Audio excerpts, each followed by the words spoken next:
नमस्कार बच्चों। आज माँ गायत्री एकेडमी की ऑनलाइन क्लासेस में हम आपके सामने जो आगामी परीक्षाएं हैं उनकी दृष्टि से बहुत ही महत्वपूर्ण टॉपिक लेकर आए हैं, जिसमें आपको परीक्षा में 100% ऐसा है कि क्वेश्चन आपको देखने को मिलेगा। तो इसलिए हम छोटा सा वीडियो बनेगा, लेकिन आपके लिए परीक्षाओं के लिए, चाहे वो रेलवे की हो, चाहे एसएससी जीडी हो या अन्य कोई भी एग्जाम आप देने वाले हो लगभग 6 महीने के अंदर अंदर, तो आपके लिए बहुत एक महत्वपूर्ण क्लास होने वाली है। तो हम शुरुआत करते हैं। ये जो क्लास है आपके लिए भारत रत्न, जो भारत रत्न पुरस्कार होता है, हमारे भारत का सबसे बड़ा या सर्वोच्च नागरिक पुरस्कार अगर है तो वो कौन सा है? भारत रत्न। भारत का सर्वोच्च पुरस्कार अगर है तो वो कौन सा है? भारत रत्न। भारत का सर्वोच्च पुरस्कार, सर्वोच्च पुरस्कार अगर पूछा जाए आपसे कि भारत का सबसे बड़ा पुरस्कार कौन है, तो हमें जवाब देना है क्या? भारत रत्न। अगर कभी पूछ लिया जाए, इसका क्रम पूछा जाए मान लो परीक्षा में, तो किस क्रम में, मान लो हमें पता चल गया सबसे बड़ा तो कौन सा है? भारत रत्न है, भारत रत्न। इसके बाद दूसरे नंबर पर आता है पद्म विभूषण, पद्म विभूषण। तीसरे नंबर पर आता है पद्म भूषण,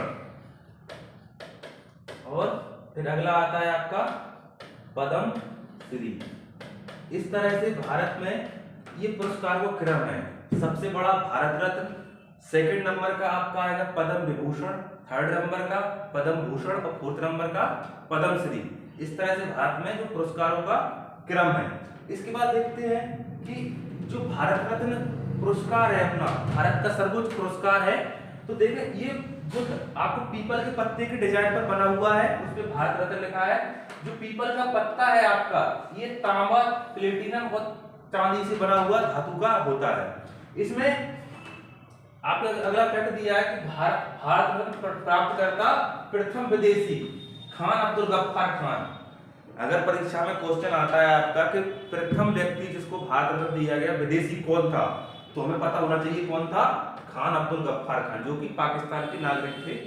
फिर प्रथम महिला पूछ लिया जाए आपसे तो इंदिरा गांधी, भारत की प्रधानमंत्री रही इंदिरा गांधी पहली महिला थी जिनको भारत रत्न पुरस्कार से सम्मानित किया गया है। आगे आपको दिया गया है कि अब तक कितने व्यक्तियों को यह पुरस्कार दिया जा चुका है, तो ये गलत है, थोड़ा इसको करेक्शन कर लेना। 53 यानी 53 लोगों को अभी तक भारत रत्न पुरस्कार दिया जा चुका है वर्ष 2024 तक। तो हमें पूरा नंबर्स पता होना चाहिए किस किस को दिया जा चुका है।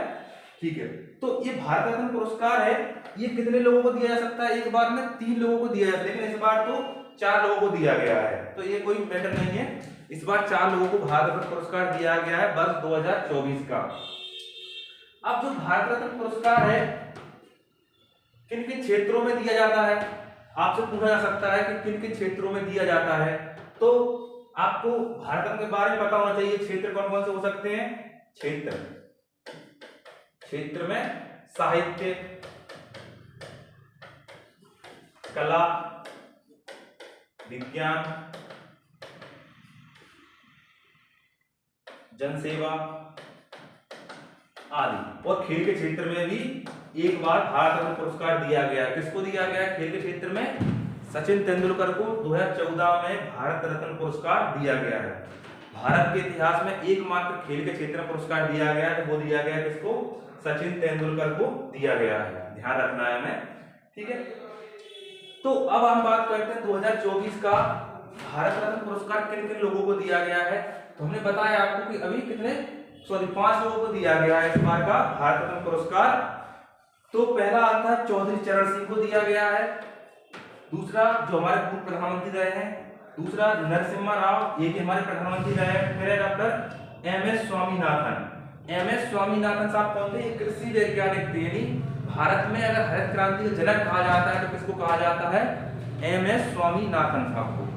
फिर इसके बाद बीजेपी के वरिष्ठ नेता पूर्व उप प्रधानमंत्री लालकृष्ण आडवाणी को भी इस बार भारत रत्न से सम्मानित किया गया है। इसके अलावा कर्पूरी ठाकुर जो कि बिहार के पूर्व मुख्यमंत्री रहे हैं, इनको इस बार जनसेवा के क्षेत्र में भारत रत्न से सम्मानित किया गया है। इस प्रकार से इस बार 5 लोगों को ये भारत का सर्वोच्च नागरिक पुरस्कार से सम्मानित किया गया है।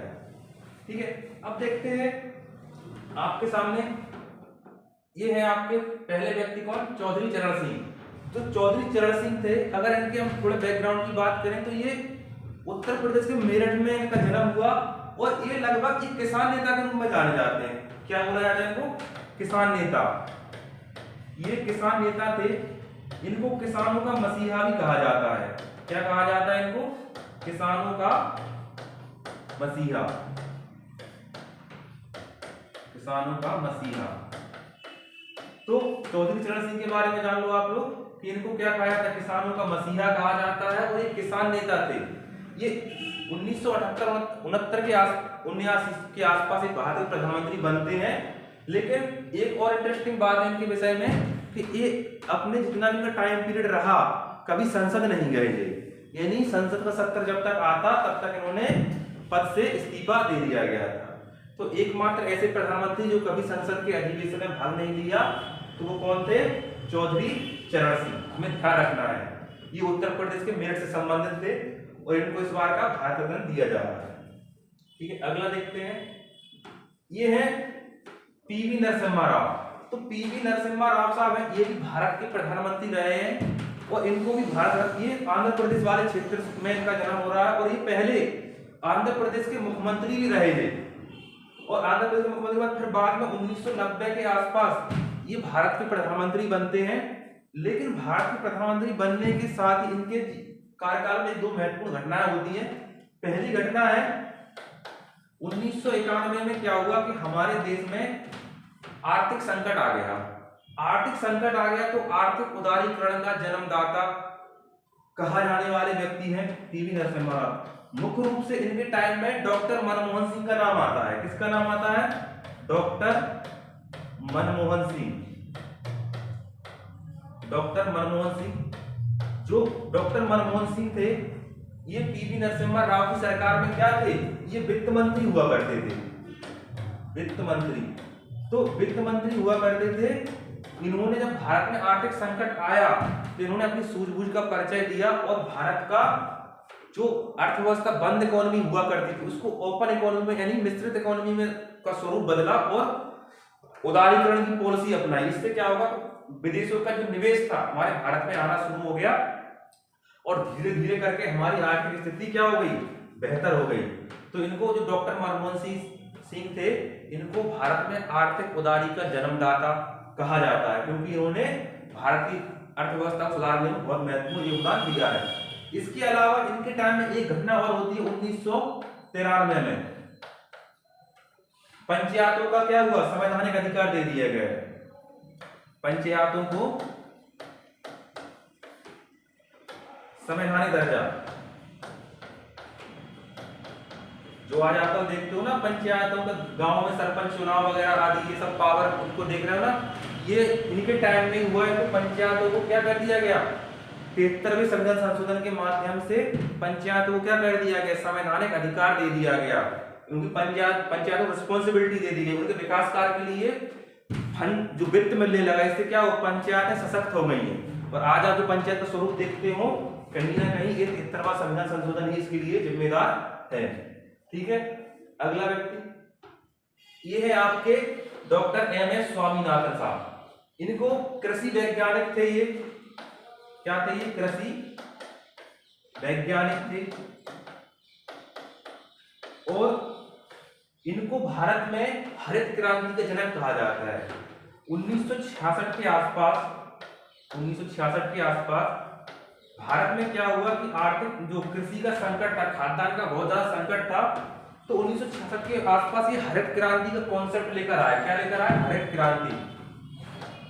तो हरित क्रांति में क्या कर दिया इन्होंने, पंजाब और जो उत्तर प्रदेश का क्षेत्र पंजाब से लगा हुआ उन क्षेत्रों में सिंचाई की सुविधा तो थी, लेकिन इन्होंने वहां पर उन्नत किस्म के बीजों, कीटनाशक आदि की उपलब्धता करवाई और इससे क्या हो गया कि हमारी कृषि में जो गेहूं आदि उत्पादन क्षमता थी, गेहूं चावल की, वो बहुत ज्यादा बढ़ गई। जिससे क्या हुआ कि हम जो अभी खाद्यान्न के लिए संकट से जूझ रहे थे, हमने वो सब समस्याओं को आसानी से सॉल्व कर लिया और हमारे पास खाने के लिए कोई प्रॉब्लम नहीं हो रही है। इन सब इसलिए इनको भारत में हरित क्रांति का जनक कहा जाता है, परीक्षा में पूछा जाए आपसे कि हरित क्रांति जनक किसे कहा जाता है, तो एमएस स्वामीनाथन साहब को हरित क्रांति का जनक कहा जाता है। और इनको 2024 का क्या भारत रत्न पुरस्कार भी दिया जा रहा है। कब का? 2024 का, हमें ध्यान रखना है। ठीक है, अगला देखते हैं। अगला जो भारत रत्न पुरस्कार दिया गया है लाल कृष्ण आडवाणी को। बेसिकली लाल कृष्ण आडवाणी मूलतः इनका जन्म होता है कराची पाकिस्तान में, लेकिन जब हमारे देश का बंटवारा होता है तो ये भारत में आना स्वीकार करते हैं और भारत में ये जनसंघ से जुड़ते हैं। 1971 के आसपास आकर के ये, कब? 1971 में, 1971 के आसपास आकर के ये जनसंघ के क्या बन जाते हैं? अध्यक्ष बन जाते हैं, जनसंघ के अध्यक्ष बन गए। फिर 1980 में जब जनसंघ का विलय भारतीय जनता दल आदि जो दल हुआ करते इनका विलय हो गया और एक नया जो दल बना जिसको बोलते हैं भारतीय जनता पार्टी या बीजेपी, भारतीय जनता पार्टी। तो इसके संस्थापक सदस्यों में से एक थे लाल कृष्ण आडवाणी साहब। फिर बाद में जब अटल बिहारी वाजपेयी जो भारत के प्रधानमंत्री बने 1998 से 2004 के मध्य, तब इनको भारत में भारत का गृह मंत्री क्या बनाया गया? 1998 से 2004 तक ये भारत के क्या रहे? गृह मंत्री और उप प्रधानमंत्री। क्या रहे? उप प्रधानमंत्री, गृह मंत्री और उप प्रधानमंत्री के पद पर एक और रहे लाल कृष्ण आडवाणी। तो भारत में ये उप प्रधानमंत्री पद 2004 तक रहे। इसके अलावा इनका एक और महत्वपूर्ण योगदान है 1990 के आसपास, जो आप लोगों ने अयोध्या राम मंदिर के बारे में सुना होगा, जो बाबरी मस्जिद को तोड़ा गया था, उसमें इनका बड़ा महत्वपूर्ण योगदान रहा था कि अयोध्या में राम मंदिर बनना चाहिए। इसके लिए इन्होंने कई यात्राएं की और फाइनली इसमें सफलता भी मिली इनको। इन पर केस वगैरह भी हुए, लेकिन सब कुछ निराधार थे और अब तो राम मंदिर भी बन गया, देखा होगा आपने। ठीक है, तो इसके बाद लाल कृष्ण आडवाणी को उप प्रधानमंत्री के बाद 2015 में इनको पद्म विभूषण से सम्मानित किया गया। कौन सा पुरस्कार? जो भारत का दूसरा सर्वोच्च पुरस्कार है, पद्म विभूषण। और फाइनली 2024 में इनको क्या दिया गया? भारत रत्न। भारत रत्न कब दिया गया? 2024 में ये भारत रत्न को दिया गया है, तो इस बार हमें ध्यान रखना है।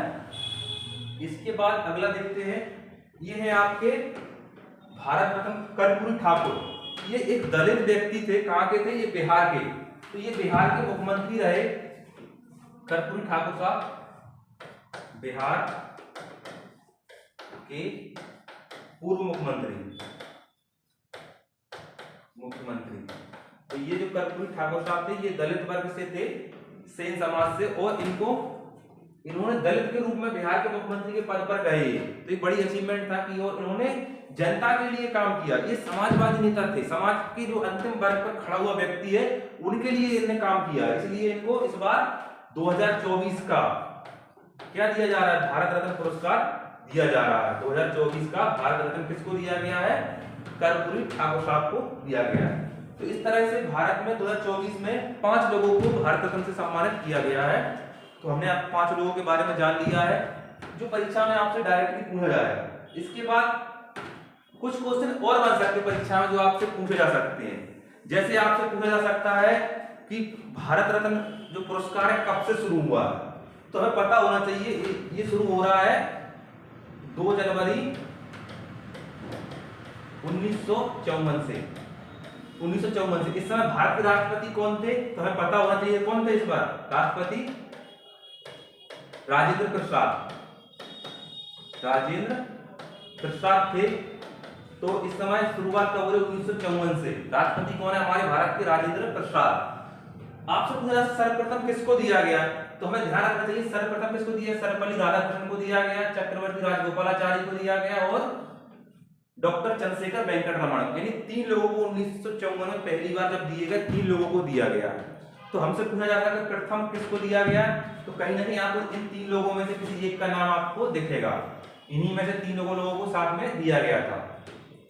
इस बार फिर आपसे पूछा जा सकता है कि पहले प्रधानमंत्री किसको जिसको भारत रत्न दिया गया है, तो किसको दिया गया है? पंडित जवाहरलाल नेहरू को। पहले पीएम थे, इनको भारत रत्न से सम्मानित किया गया है।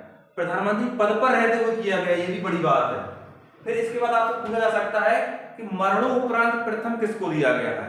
तो हमें ध्यान रखना चाहिए किसको दिया गया, मरणोपरांत लाल बहादुर शास्त्री को 1966 में इनकी ताशकंद में मृत्यु हो गई थी, तो इनको कब दिया गया, मरणोपरांत दिया गया इनको, मरणोपरांत।